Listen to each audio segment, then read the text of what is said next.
C'est à partir de Mestre que nous avons pris le train pour la sérénissime Venise.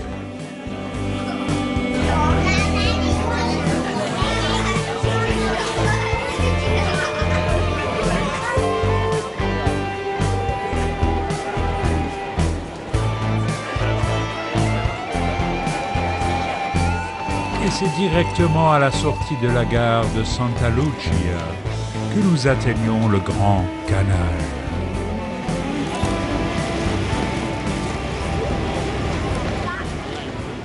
Dans les magasins d'accessoires carnavalesques, les masques vénitiens vous scrutent de leurs yeux vides.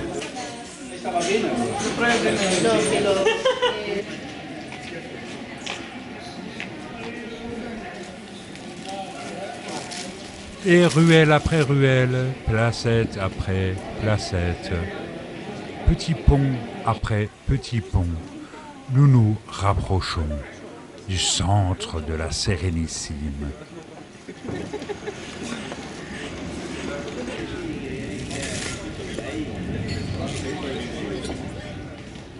Encore des places plus ou moins ombragées et des canaux plus ou moins encaissés. Encore des magasins de masques et d'accessoires carnavalesques. Au fur et à mesure, la vraie nature de Venise se dévoile.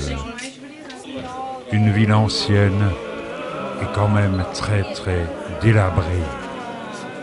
Malgré le chant des gondoliers et les gondoles qui glissent au long de longues.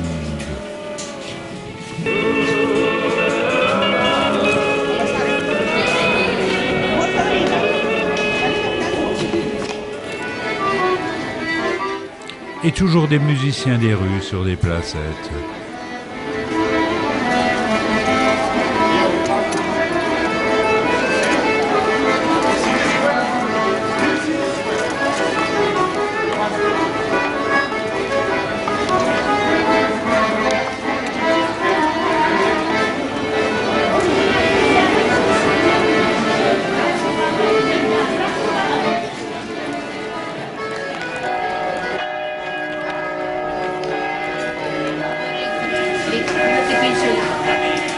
Il est midi à Venise et nous traversons les marchés. Le marché aux poissons qui est bien vide aujourd'hui. Et à proximité du pont de Rialto, le marché aux légumes.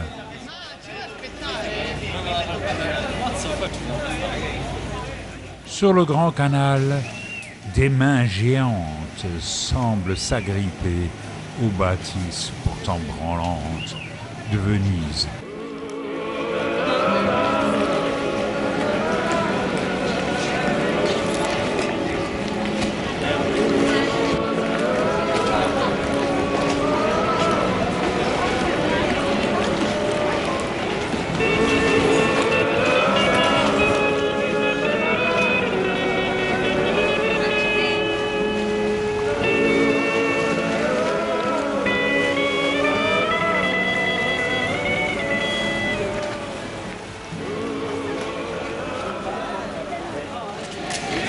Le pont du Rialto est souvent noir de monde, surtout aux heures de midi, où tout un chacun cherche un restaurant qu'il ne trouvera pas toujours.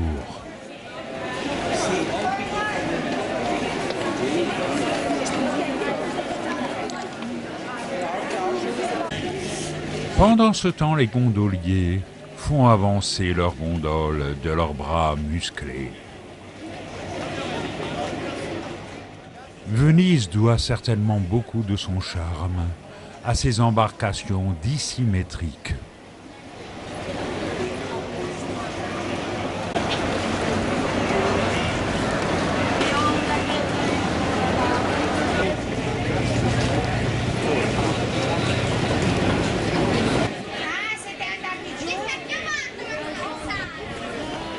Par contre, on a parfaitement le droit de piloter une gondole tout en téléphonant.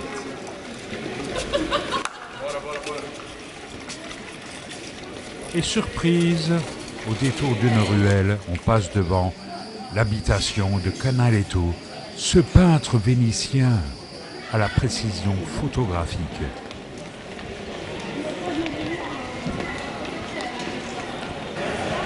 La place Saint-Marc s'offre enfin à nos yeux. On y arrive par la très célèbre horloge astronomique.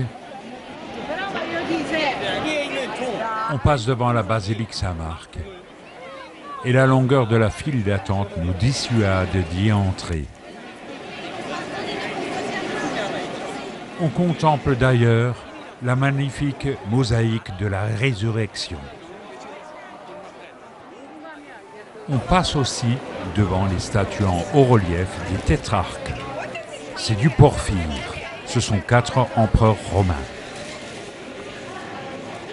Ici, le campanile de Saint-Marc. Le voyageur se repose sous les arcades du palais des Doges. Et au sommet de colonne, on peut voir l'évangéliste Saint-Marc, dont la tombe est dans la basilique, et également le lion de Saint-Marc, symbole de cet évangéliste. Une brise maritime semble soupirer sous ce pont. Il conduisait au cachot. Selon une légende, Marco Polo se serait évadé à cet endroit.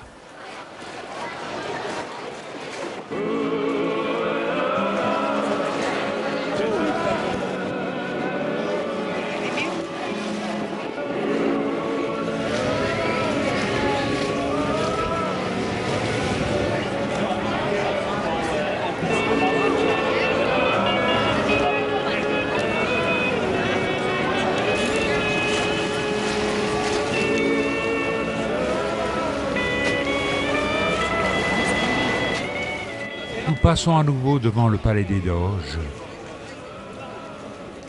et devant la magnifique bannière de la République de Venise, où il y a le lion de Saint-Marc.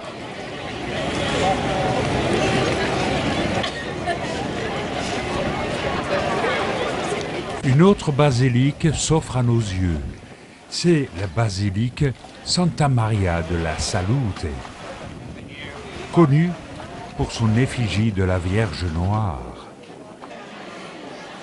Retour à la place Saint-Marc. Elle est toujours aussi noire de monde.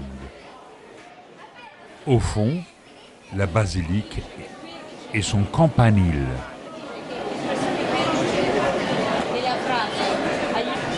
La terrasse de chez Florian est extrêmement bruyante. Aurons-nous droit à un concert ?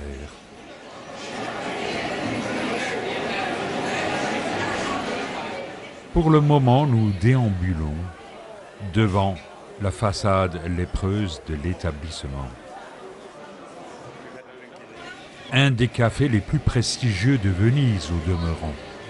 À présent, laissons les musiciens s'exprimer.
c'est devant les chevaux que Napoléon avait subtilisé en son temps, et apporté à Paris d'ailleurs, que nous nous en retournons tout doucement vers la gare Santa Lucia, en nous perdant dans les venelles, dans les placettes et sur les ponts, surplombant les canaux de Venise, la Sérénissime. Assisi, Siena, Pisa, Rimini, Cattolica, San Marino.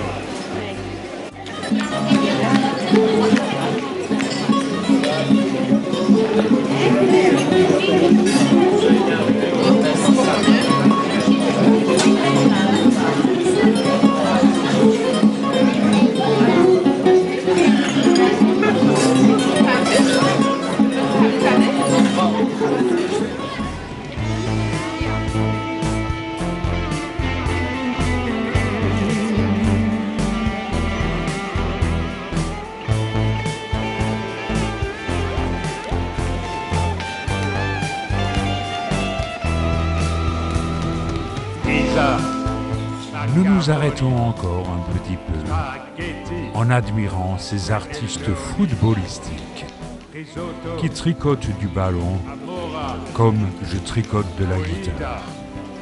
Lamborghini, Ferrari, Tobiachi, Alfa Romeo, de Tommaso.